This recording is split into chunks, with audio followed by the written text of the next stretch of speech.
चलो कर दे चालू रहता। बोले विष्णु भगवान की जय हो, एकादशी मैया की जय हो, तुलसा माता की जय हो, बोले लक्ष्मी नारायण भगवान की जय हो, बोले काशी मैया जय हो।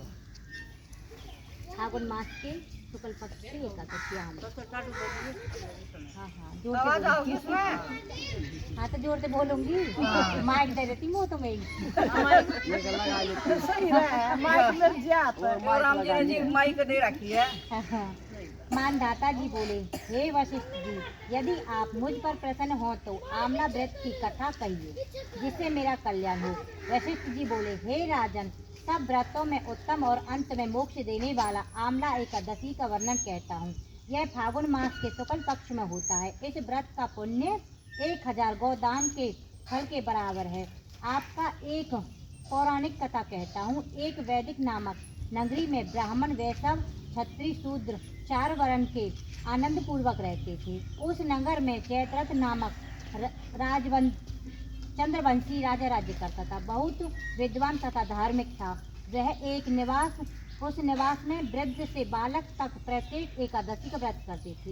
एक समय फागुन मास के शुक्ल पक्ष में आमला एकादशी आई। उस दिन राजा ने प्रजा तक और वृद्ध से बालक तक सब ने हर्ष सहित उस एकादशी का व्रत किया। राजा अपनी प्रजा के साथ मंदिर में जाकर पूर्ण संपत्ति करके और दीप, नैवेद्य, पंचाक्षर आदि से धात्री आंवले का पूजन करने लगा।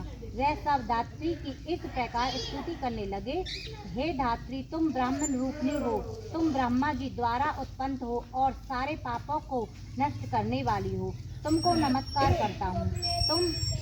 तुम अर्घ स्वीकार करो। तुम श्री रामचंद्र जी द्वारा सम्मानित हो और आपकी प्रार्थना करता हूँ, मेरे समस्त पापों को हरण करो। उस देवालय में रात्रि को सबने जागरण किया। रात्रि के समय उस जगह एक बहेलिया आया। वह महापापी तथा दुराचारी था। वह भूखा प्यासा तथा उस जगह विष्णु भगवान की कथा और एकादशी महात्म्य को सुनने लगा। बहेलिया ने उस रात्रि को अन्य लोगों के साथ जागरण व्यतीत किया। प्रातः काल होते ही सब लोग अपने अपने घर गए। कुछ समय बीतने पश्चात उस बहेलिया की मृत्यु हो गई। उस आंवला एकादशी के व्रत तथा जागरण के प्रभाव से उसने राजा वैदुरथ के घर जन्म लिया। उसका नाम वसुरथ रखा गया। बड़े होने पर वह चतुरंगी सेना सहित तथा धन धान्य से युक्त होकर 10 सहस्त्र ग्रामों का पालन करने लगा। वह तेज में सूर्य के, कार्तिक में चंद्रमा, वीरता में विष्णु भगवान और क्षमा में पृथ्वी के समान तथा वह अंत धार्मिक, सत्यवादी और कर्मवीर था। विष्णु भगत था।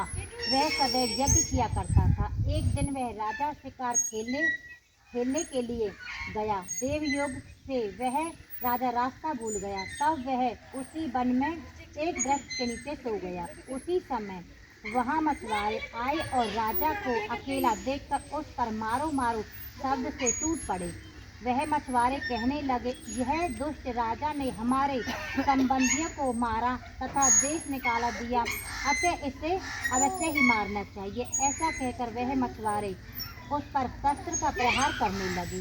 उसमें शस्त्र राजा के शरीर पर गिरते ही नष्ट हो जाते और पुष्पों के समान प्रतीत होते। उन मछुआरों के शस्त्र उन पर उल्टा प्रहार करने लगे, जिससे वह मछुआरे भय हो गए और राजा के शरीर से एक दिव्य स्त्री प्रकट हुई। अंत बहुत सुंदर तथा वस्त्र आभूषण से आलोकित थी। उसी भुखती देखी तो आंखों से लाल लाल अग्नि निकल रही थी। यह मछुआरे को मारने दौड़ी। समस्त मछुआरों को काल के गाल में पहुंचा दिया। अब राजा जागा तब मछुआरों को मरा हुआ देखकर सोचने लगा कि इन शत्रुओं को किसने मारा है। तब राजा ऐसा विचार कर रहा था, तभी आकाशवाणी हुई और कहने लगी, राजन, इस संसार में तुम्हें विष्णु भगवान के अतिरिक्त कौन रक्षा कर सकता है। इस आकाशवाणी को सुनकर राजा अपने नगर को वापस गया और सुखपूर्वक राजा राज्य करने लगा। महर्षि वशिष्ठ जी बोले, हे राजन, यह सब आंवला एकादशी के व्रत के प्रभाव से था। जो मनुष्य आंवला एकादशी का व्रत तथा करते हैं सब प्रत्येक कार्यों में सफलता प्राप्त करते हैं और अंत में विष्णु लोक को जाते हैं। बोली विष्णु भगवान की जय। ओम जय जगदीश हरे।